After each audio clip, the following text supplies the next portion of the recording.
माँ श्री अरविंद प्रणाम करुची।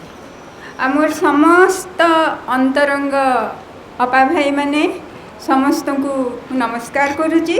आमर अंतर समस्त शुभेच्छा जनाऊँगी। तो भारत वर्ष भगवत निर्वाचित पवित्र भूमि जार अतुलनीय गौरवमय अतीत मर्यादापूर्ण संस्कृति सभ्यता सबु बेले स्वीकृत हो आसी। किंतु समय प्रवाह रे से संस्कृति और सभ्यता एक अवनति जुगर सम्मुखीन होइछि। अतीतर समस्त शिक्षा सत्य दीक्षा सबु जिनस जमती तामसिकता भितर आवृत हो जाइछि। और से समय रे भारत रे पाश्चात्य सभ्यता पाश्चात्य शिक्षार जो स्रोत व्यापक भावे क्षिप्र भावे प्रवाहित होबारे लागिछि। आउ भारतीय जनमानस से प्रभाव द्वारा आक्रांत होइचंती, तार संस्पर्श रे प्रभावित मध्य होइचंती। जे संपूर्ण रूपे भारतीय संस्कृत ठारू एक भिन्न जातीय सभ्यता संस्कृति पाश्चात्य सभ्यता आम जहाँ को कहूँ से जितेबाला प्रवेश करिछि आम जीवन धारा भितर को आम सामाजिक जीवन भितर को सेतेबेले जेपरि कि आमर जो पारंपरिक सामाजिक व्यवस्था थिला ता क्रमशः भांगी जिबारे लागिछि। आ बहु विषय जहाँ कि जेमती जीवन यात्रा भितरे जीवनमयता हरई शक्तिहीन हो पड़िचंती बोली मने हेछि, त्रुटिकारक बोली मने हेछि, अनुपयोगी तांकर किछि आवश्यकता नाही बोली मने हेछि। से सबू धीरे धीरे लोप पाई जिबारे लागिला। और ता स्थान रे बहुत तत्परतार सह पाश्चात्य सभ्यतार विचार बुद्धि उपरे आधारित नूतन विधि व्यवस्था प्रतिष्ठित हेबार प्रयास मध्य करागला। किंतु प्रथम अवस्था रे ए जो अनुकरण ए जो प्रभाव ता जीवन रे समाज रे बहुत अशुद्ध आउ विशृंखलित अवस्था सृष्टि कला। भारतीय संस्कृति रे एक अधपतनर लक्षण देखागला। अधपतन अवस्था परिलक्षित हैला। जेमती एक घड़ी संधि मुहूर्त रे सम्मुखीन होइछि भारतीय जीवन। एक परीक्षार समय रे कठोर परीक्षार सम्मुखीन होइछि। जेमती गोटे पुरातन विषय शेष होउछि, गोटे नूतन समय आरंभ होउछि सेही मुहूर्तर अवस्था। आउ ए समय रे दुईटी भार तले दुईटी चाप भितरे भारतीय जीवन जेपरि परिवेष्टित हो जाइछि आउ भाराक्रांत हो उठिछि। प्रथम रे अतीत भारतर सहजात जो सत्य जो शाश्वत ज्ञान जहाँ से उपलब्धि करिथिला, जहाँ उपरे तार जीवन को प्रतिष्ठित करिथिला, से सबु जीवनमयता हरई बसी शक्तिहीन हो पड़िचंती। तापरे आम समाज रे धर्म नैतिक व्यवस्था आउ अन्यान्य राजनीति सामाजिक व्यवस्था ए सब किछि भितरे एवं तास पारस्परिक मनुष्य जीवनर पारस्परिक संपर्क मध्य भी तार भीतर जो सत्य ताहा जेमती हजी हजी गला। सब किछि जेमती अंतररु निश्रुत न होइकरी केवल पारंपरिक भाव रे एक बाह्य अवलंबन बाह्य प्रकाश बाह्य विधि उपरे निर्भर करी यंत्र भावरे यांत्रिक भावरे तिष्ठि रहिले। एसबू आम चेतना को आदौ प्रभावित कला नहीं। आमर जो मनस्तात्विक आवश्यकता थिला ताकू सम्मुखीन मध्य हेला नाही। जेमती जाति सेतबेले गोटे आत्मसंतोषर निद्रा भितरे सोई रहिला, ये गोटे दिग भारत। द्वितीय चापटी है जो पाश्चात्य बलिष्ठ प्रभावशाली सभ्यता तार शिक्षा तार जो अंध अनुकरण द्वारा विभ्रांत हो पड़े भारतीय ता द्वारा निजस्व जो संस्कृतिर स्वरूपटी संपूर्ण विकृत भाव प्रकाशित हैला। या द्वारा देशर बहुत सामयिक भाव हेले मध्य देशर बहुत क्षति साधित होईची। आउतापरे जमती प्राण शक्ति ह्रास पाई जाइची। आउ जनसाधारण जबली मुक्त भाव रे जीवन बंचिबा को भूली जाइचंती। आ भारत जातिर भारत वर्षर जो विशेषत्व सृष्टि करिबा कौन से सृष्टि न करिची, को क्षेत्र रे से नूतन सृष्टि न करिची, से सबु जेबली निष्क्रिय होई पड़चिला। आ सबठार बड़ कथा हला भारतीय जीवनर जो विशेषत्व, भारतीय संस्कृतिर जो वैशिष्ट्य जहाँ कि आध्यात्मिक अन्वेषण, आध्यात्मिक अग्रगति, आध्यात्मिक रूपांतर तार जेपरी पथरोध गला। एभले घड़ीसंधि अवस्था, एभले विपदपूर्ण अवस्था रे बहुत सभ्यता बहु संस्कृति संपूर्ण विलुप्त हो जाइचंती। आउ बहु जाति प्राचीन जाति सेमानकर अस्तित्व हरई बसिचंती। किंतु सौभाग्यर विषय भारत रे से भली अवस्था सृष्टि है नहीं।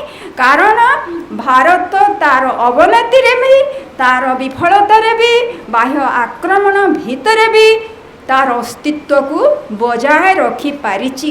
तार कारण हला अतीतर जो आध्यात्मिक धारणा थिला, अतीतर जो आध्यात्मिक अनुभूति थिला, तार जो सारमर्म, तार जो केंद्रीय भावधारा, आदर्शर जो केंद्रीय सत्य, से सबू भारतीय आचार परंपरा तार प्राण तार जातिर जीवन भितरु निश्चिन्न होई गला नहीं। से सब किछि ना किछि परिमाण रे रहितिला। भारत प्रभावित होइतिला किंतु पराजित से हेइ नथिला। सेथि पई भारत एक जाति भावे अद्यावधि तिष्ठि रही, तार एक भूमिका रही, एक अभिप्राय ता पछरे रही तिष्ठिबार। जेमती देखु भारत अवस्था प्राण शक्ति जो ह्रास पाई अवसन्न होइची किंतु से केबे मृत हो जाएनी। श्री अरविंद लिखिछन्ति भारत केबे मृत हो पारे ना, से केबे भी मृत नुहे, लुप्त नुहे। सबु महानता ता भितरे गच्छित होई रहिची, संचित होई रहिची, आवृत होई रहिची, सुप्त होई रहिची। समय आसीबो जेतेबेले कि पूरा महत्तर भावरे नवतर रूपरे से सबु परिस्फुटित हेबो। एवं ए अधपतन बोली आमे जहाकु मने करूचु, ए अधपतन भितर ही एक नव जागरण, एक नूतन सृष्टि दिगरे पथ खोली जीवो। आउ एक कथा देखिबा, आमे जो पाश्चात्य सभ्यतार जो अनुकरण करू कथा कहूचु, यार एक सकारात्मक दिग अछि, पॉजिटिव साइड मध्य रहिछि। कारण भारत को निज विषय रे जागृत हेबा लागि या प्रभावित करिछि। तार पुनर्जागरणर जो आवश्यकता को अनुभव करबा लागि प्रेरित करिछि, ताकू सचेतन करिछि, भारत को जागृत करछि, सचेतन करिछि। आउ जो अंध अनुकरण, जो अपरिपक्व इमैच्योर्ड संस्कृति पाश्चात्यर, तार जो अंध अनुकरण फल जो क्षय आसीछि बा जो विनाश आसीछि, तार मुकाबिला पई प्रेरणा मध्य भारत लाभ करिछि। समाधान रो सूत्रटी निज भितरु से पाइछि, जहाँकि भविष्यत धारा को निर्धारित करिबो। ए शिक्षा ए संस्पर्शरू ए आक्रमणरू ए प्रभावरू भारतर जो चिंता करिवार शक्ति, विचार करिवार शक्ति, जहाँ सोई जाइथिला, से प्रश्न करू नथिला, विचार करू नथिला, चिंता करू नथिला, से सबू पुनर्बार जागृत होइछि। आ पुणी थरे भारतीय मन भितरे कार्य करने को आरंभ କରିଛି। ଅତୀତରେ ଭାରତୀୟମାନଙ୍କ ଭିତରେ ସବୁ କଥା ଜାଣିବା ପାଇଁ ଗୋଟେ ଆକାଂକ୍ଷା ଥିଲା, ସମସ୍ତ ପ୍ରକାର ଜ୍ଞାନ ଲାଭ କରିବା ପାଇଁ ଆକାଂକ୍ଷା ଥିଲା। ଏଥିପାଇଁ ତ ସହସ୍ର ସହସ୍ର ଶାସ୍ତ୍ର ରଚନା ହେଇଛି, ନୂତନ ସୃଷ୍ଟି ସବୁ ହେଇଛି। ସେ ପୁଣି ଥରେ ତା ଭିତରେ ସବୁ କଥା ଜାଣିବା ପାଇଁ, ଜ୍ଞାନ ଲାଭ କରିବା ପାଇଁ ଆକାଂକ୍ଷା ଜାଗ୍ରତ ହେଇଛି। ଆଉ ତା ଭିତରେ ଯେଉଁ ମାନସିକତା ବୃଦ୍ଧି ପାଇଛି, ଯେଉଁ ପର୍ଯ୍ୟାଲୋଚନା କରିବାର ସାମର୍ଥ୍ୟ, ଯେଉଁ ଅବଲୋକନ କରିବାର ସାମର୍ଥ୍ୟ, ଯେଉଁ ବିଶ୍ଳେଷଣ କରିବାର ସାମର୍ଥ୍ୟ, ଯେଉଁ ଜିଜ୍ଞାସାର ସାମର୍ଥ୍ୟ, ଏସବୁ ତା ଭିତରେ ଯେତେବେଳେ ଅଭିବୃଦ୍ଧ ହେଇଛି, ସେତେବେଳେ ସେ ସବୁ କଥାକୁ ଅନ୍ଧ ଭାବରେ ଗ୍ରହଣ ନ କରି ତନ୍ନ ତନ୍ନ କରି ଦେଖି ଚାହିଁ ବିଚାର କରି ତାକୁ ସତ୍ୟକୁ ଖୋଜିଛି। ଆଉ ସିଦ୍ଧାନ୍ତ ନେବାର ଦୃଢ଼ତା ମଧ୍ୟ ତା ଭିତରେ ଆସିଛି। ତାପରେ ଦେଖିବା ଯେ ନୂତନ ସୃଷ୍ଟି ଲାଗି ତା ଭିତରେ ପୁଣି ଆକାଂକ୍ଷା ଜାଗ୍ରତ ହୋଇଛି। ପରମ୍ପରାର ଭିତରେ ଯେଉଁ ସତ୍ୟ ରହିଛି, ସେ ଆବରଣକୁ ହଟେଇ ଦେଇ ସେ ସତ୍ୟ ଭିତରକୁ ସେ ଯିବାକୁ ଚେଷ୍ଟା କରିଛି। ତେଣୁ ନୂଆ ଜ୍ଞାନ, ନୂଆ ଚିନ୍ତା, ନୂଆ ଶିକ୍ଷା, ନୂଆ ସଭ୍ୟତା ଦ୍ୱାରା ଏ ସଭ୍ୟତା ଭିତରେ ଯାହା କିଛି ଉପଯୋଗୀ, ତାହା କିଛି ତାକୁ ଅଗ୍ରଗତିରେ ସାହାଯ୍ୟ କରିବ, ତାକୁ ସେ ଗ୍ରହଣ କରିଛି, ନିଜ ଭିତରେ ମିଶେଇଛି, ତାପରେ ବିଜୟ ଲାଭ ମଧ୍ୟ କରିଛି। ତାପରେ ଦେଖିବା ଯେ ଯେଉଁ ପୁରାତନ ଆମ ସଂସ୍କୃତି ଥିଲା, ଏ ନୂତନ ଜ୍ଞାନ ନେଇ, ନୂତନ ଦୃଷ୍ଟି ନେଇ ତାର ରୂପକୁ ନୂତନ ଭାବରେ ଅନୁସନ୍ଧାନ କରିଛି, ସେ ସତ୍ୟକୁ। ଆଉ ନୂତନ ଭାବରେ, ନୂତନ ରୂପରେ, ନୂତନ ବିଭାବରେ ତାକୁ ଗ୍ରହଣ କରିଛି ବା ପ୍ରତିଷ୍ଠା କରିବାକୁ ଚେଷ୍ଟା କରିଛି। ମାନେ ଗୋଟିଏ ଜିନିଷକୁ କେତେ ବିବିଧ ଦିଗରୁ ଦେଖାଯାଇପାରେ, ତାହା ସେ ଉପଲବ୍ଧି କରିଛି। ଆଉ ତାପରେ ଧର୍ମରୁ କୁହନ୍ତୁ, କର୍ମରୁ କୁହନ୍ତୁ, ତା ଭିତରେ ଯେଉଁ ତାତ୍ପର୍ଯ୍ୟ, ଯେଉଁ ବିଶେଷତ୍ୱ ଥିଲା, ତାକୁ ସେ ଉଦ୍ଧାର କରୁଛି। ଆଉ ନୂଆ ଭାବରେ, ନୂଆ ଦୃଷ୍ଟିରେ, ନୂଆ ଜ୍ଞାନ ନେଇକରି ବୁଝେଇବାକୁ ଚେଷ୍ଟା କରିଛି। ସେ କଥା ଆମେ ସମସ୍ତେ ଜାଣିଛୁ, ବୁଝିଛୁ। ତାପରେ ଦ୍ୱିତୀୟ କଥା ହେଲା, ଏଇ ଯେଉଁ ଜାଗ୍ରତ ଦୃଷ୍ଟି ପ୍ରେରଣା ଭିତରୁ ହିଁ ଭାରତର ନବଜାଗରଣର ସମ୍ଭାବନା ଦେଖା ଦେଇଛି। ଭବିଷ୍ୟତର ଯେଉଁ ଅଗ୍ରଗାମୀ ଭବିଷ୍ୟତ ପ୍ରତିଷ୍ଠା ହେବ, ତା ଲାଗି ଗୋଟେ ପଥ ପ୍ରସ୍ତୁତ ହେଇଛି। ଆଉ ଭାରତର ଯେଉଁ ସ୍ୱରୂପ, ତା ସମ୍ପୂର୍ଣ୍ଣ ରୂପେ ଅଭିବ୍ୟକ୍ତ ହେବ, ଏ ସନ୍ଧାନ, ଏ ସୂଚନା ମଧ୍ୟ ମିଳିଛି। କିନ୍ତୁ ଏ କଥା ସତ୍ୟ ଯେ କେବଳ ମାନସିକ, ପାଶ୍ଚାତ୍ୟ ସଭ୍ୟତାର ଯେଉଁ ମାନସିକ ବିକାଶ, ମାନସିକ ଅଗ୍ରଗତି, କର୍ମକୁଶଳତା, ବାହ୍ୟ ପରିପୂର୍ଣ୍ଣତା, ଏସବୁ ଭାରତର ଜାଗରଣର ଏସବୁ ବିଷୟ କେବଳ ଏତିକିରେ ସୀମିତ ରହିବ ନାହିଁ। ଭାରତର ଜାଗରଣ ଅର୍ଥ ତାର ଅନ୍ତରାତ୍ମାର ଜାଗରଣ, ଆତ୍ମଶକ୍ତିର ପୁନରୁଦ୍ଧାର, ସେ ନିଜର ପରିତ୍ରାଣ ପାଇଁ, ଜଗତର କଲ୍ୟାଣ ପାଇଁ ଆତ୍ମଶକ୍ତିକୁ ଉଦ୍ଧାର କରିବ। ଭାରତର ଯେଉଁ ପ୍ରାଚୀନ ଆଧ୍ୟାତ୍ମିକତା, ତାର ସ୍ୱଧର୍ମ ଥିଲା, ତାର ନବରୂପାୟନ ଯାହା ଆମକୁ ଅତୀତ ଦାନ କରିଛି, ତାର ଆହୁରି ପ୍ରସାରତା, ତାର ଆହୁରି ଗଭୀରତା, ତାର ଆହୁରି ବୃହତ୍ତର ପୂର୍ଣ୍ଣତର ଉପଲବ୍ଧି, ଅଧିକ ଅଭିବ୍ୟକ୍ତି, କାର୍ଯ୍ୟରେ ସଞ୍ଚାରଣ, ୟାର ଦ୍ୱାରା ହିଁ ଭାରତର ଅଗ୍ରଗତିକୁ ଆମେ ନିର୍ଣ୍ଣୟ କରିବା। ତେଣୁ ଅତୀତ ଭଳି ଭବିଷ୍ୟତରେ ମଧ୍ୟ ଆଧ୍ୟାତ୍ମିକତା ଭାରତର ମୁଖ୍ୟ ମୌଳିକ ବିଷୟ ହେବ। ପ୍ରଥମେ ଅତୀତର ଯେଉଁ ଆଧ୍ୟାତ୍ମିକତା, ସେ ତାର ସମସ୍ତ ଗଭୀରତା, ସମସ୍ତ ସୌନ୍ଦର୍ଯ୍ୟ, ସମସ୍ତ ଆଲୋକ, ସମସ୍ତ ପରିପୂର୍ଣ୍ଣତା ନେଇ ପ୍ରତିଷ୍ଠିତ ହେବ। ଜୀବନର ପ୍ରତ୍ୟେକ ଅଙ୍ଗରେ ଉଚ୍ଚତର ଶକ୍ତିର ଅଭିବ୍ୟକ୍ତି, ଆଉ ଆମର ସମସ୍ତ ଯେଉଁ ମାନସିକ ସମ୍ଭାବନା ଅଛି, ଆମର ଚିନ୍ତା, ଆମର ବିଚାର, ଆମର ଭାବନା, ଆମର ଇଚ୍ଛା ଶକ୍ତି, ଆମର ସବୁ ପ୍ରାଣ ଇତ୍ୟାଦି, ଏ ସମସ୍ତେ ଯେପରି ସେ ଉଚ୍ଚତର ଶକ୍ତି ଦ୍ୱାରା ପ୍ରେରିତ ହେବେ, ପରିବର୍ତ୍ତିତ ହେବେ, ଏ ଦିଗରେ ପ୍ରୟାସ, ଏ ଦିଗରେ ଅଭିପ୍ସା ଆମର ମୁଖ୍ୟ କାର୍ଯ୍ୟ ଆମ ଜୀବନରେ ବର୍ତ୍ତମାନ ହେବ।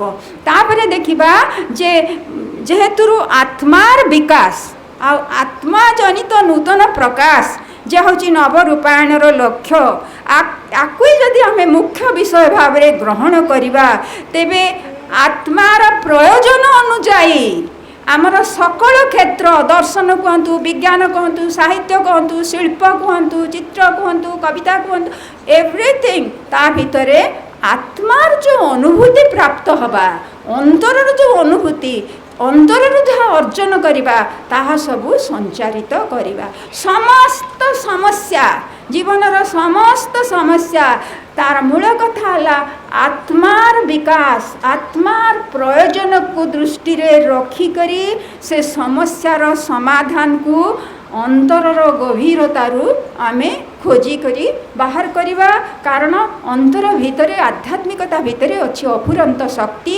अफुरंत ज्ञान ये बाह्य विषय सीमित नुहे ए होची अनंत ए अविनश्वर ए नित्य नूतन आ सबुठारु कष्टकर विषय है समवेत जीवन सम्मिलित जीवन सामूहिक जीवन बृहत्तर समन्वय भित्तिक एक प्लाटफॉर्म उपरे जेपरी प्रतिष्ठित हम तार मूल कथा है जो ऐक्य कहूँ एकता कहूँ सम्मिलित हवा कथा कहूँ ता जेपरी स्वाधीनतार भित्ति उपरे स्वाधीनतार वैशिष्ट्य बहन करुथिबा भित्ति उपरे प्रतिष्ठित हम तेणु आंतरिक भाव रे एभली एक परिवेश सृष्टि करिबा जहाद्वारा कि भितरे बाहरे एक संगति सृष्टि हम जहाँ भितरे प्रत्येक व्यक्ति तार अंत प्रेरित मुक्त प्रगति करिपारिबा सह अन्यर मुक्त विकास लगी सहायता करिवो सहायता नब पुणी जो गोष्ठी भितर आम रोचु प्रत्येक गोष्ठी तार निजर विकास तार यौथ विकास परिपूर्ण करने सांगे तार अंतर्गत प्रति व्यक्तिर विकास रे सहायता करिवो अन्य गोष्ठी सहायता मध्य करिवो तापरे देखिबा जे व्यक्ति व्यक्ति व्यक्ति गोष्ठी गोष्ठी गोष्ठी मध्यरे जेमती गोटे संगतिपूर्ण संपर्क सब बेले स्थापित होब कारण जीवन रे भगवान को आविष्कार करिबा तांको प्रकाश करिवार जो क्रम विवर्तनर धारा अछि समग्र मानव जाति आमे सहयात्री ए सब विषय जेते सफल होब सेते सहायता आमर भविष्यत दिगरे प्राप्त करि परिबा तापरे देखिबा जे आध्यात्मिकता होची एक विश्वजनीन सत्य जे कि आत्मा परम सत्ता जे कि समस्त मौलिक मूल सत्य को नहीं अनंत रूपे ऊर्ध्वर रही पुणी अनंत संभावना निम्न रे अनंत संभावना रे पूर्ण जीवन जहाँकि से सत्य को नहीं ताकु चरितार्थ करने दिगरे ताकु परिपूर्ण करने दिगरे ताकु सार्थक करने दिगरे अग्रसर हो चली आमर जो मन प्राण शरीर एमाने सबू होचंती से कार्य सहायता करने लगी भगवान को आविष्कार तांकर उत्तरोत्तर संभावना सकल को प्रकाश करने दिगरे एक साधन आत्मार प्रतिफलन से सब आत्मार आलोक रे आलोकित हेबे तांकर आलोकित साधन रूप रे काम करिवे तापरे पाश्चात्य मनर प्रवृत्ति हैला से सब बेले बाहर जिनसटा को आगे विकसित करे मन प्राण शरीर को विकसित करिवो तापरे विकसित हैला परे आउ से ताकू धरी करे अंतर पैंका प्रार्थना करे किंतु भारतीयर लक्ष्य हैला से जो बाहर जिनस ने उच्चरे बंचिवा पई से तार भित्तिटी को बाहरे लाभ करे आउ ता भितर जो आविष्कार हब जो अंतर सत्य जो उच्चतर सत्य ता द्वारा से जीवन को प्रेरित करिव आउ जीवन को परिचालित करिव सही हब तार जीवनर मुख्य शासक आउ तारि द्वारा आत्म प्रकाश हेबे और तारि द्वारा आत्मशक्ति द्वारा ही जीवन परिस्फुटित हब जीवन परिपुष्ट हब जीवन सामर्थ्यवान हब आमर समस्त मानसिक संभावना मन जहाँ जहाँ अच्छी मु डिटेल कहूनी समय हो गलानी से संभावना गुड़िक आ बुद्धि नुहे सर्वोच्च संबोधि आलोक और शक्ति दिगरे उत्तोलित होइजिबे लास्ट कथाटी कहबी जे भारतीय जो पुनर्जागरण कार्य है आत्मा उच्चतर जीवनर दृष्टि जीवनर उच्चतर दृष्टि गभीरतर संभावना हेबा जेतेबेले पृथ्वीर मुख्य सृजनशील शक्ति भाव में काम करिवो यह विधि निर्दिष्ट यह भगवत अभिप्रेत किंतु ए सत्य आम भितरे बहुत अस्पष्ट बहुत अनिश्चित आम भितर बहुत कार्य वर्तमान भी पाश्चात्य धारार अंतर्गत होगी रही कारण ए सबू विषय आमर खाली कथार रोचे आमर भावनार रोचे आमर आकांक्षार रोचे बहुत जिनस आमर से बाह्य विकास बाह्य धारा बाह्य परिपूर्णता कर्म कुशलतार अधीनस्थ हो रही कारण आमर अंतर भितरू किछि निश्रुत हो नाही ए सब आम अंतर आत्मा को आम जहाँ जहाँ सब मन नहीं करुचे आमर आत्मा पाई अनुपयोगी आम अंतर भितर जेहेतु ए अभिप्सा निश्रुत हो नाही तेणु आमर संकल्प अनांतरिक दुर्बल आमर सबु कर्मर प्रकाश निस्तेज शक्तिहीन अस्पष्ट तेणु फलप्रद हो पारु नाही बहु कम क्षेत्र में आत्मज्ञान आलोक स्पष्ट भाव में देखा जाए जिते बेले बहुरु बहु व्यक्ति एक गतिशील आध्यात्मिकतार छांचरे निजको पुनर्गठित करिवे सामूहिक भाव एक नूतन जाति रूपे गठित हवा लगी प्रस्तुत हेबे जेते बेले नूतन उच्चतर चेतना शक्ति अतिमानस भी कहतु जी जेते बेले व्यापक हब सार्वजनीन हब आ बलवत्तर शक्तिशाली भाव तार प्राधान्य विस्तार करिवो सेते बेले जाई आमे समस्ते भारतर पुनर्जागरणर वास्तव सत्य विषय रे कही पारिबा तेणु भारत रे जन्म वी आर प्राउड किंतु आमे प्रथमे भारतीय हबा भारतीय सृष्टि करे भारतीय सत्य को खोजे सत्य रे बंचे भारतीय भारतंकर स्वधर्म है विश्वास से विश्वास भित्ति आमे आग को जीवा विश्वास भित्ति आमे आध्यात्मिक जीवन आध्यात्मिक संगठन को सफल करने लगी माँ के पाखरे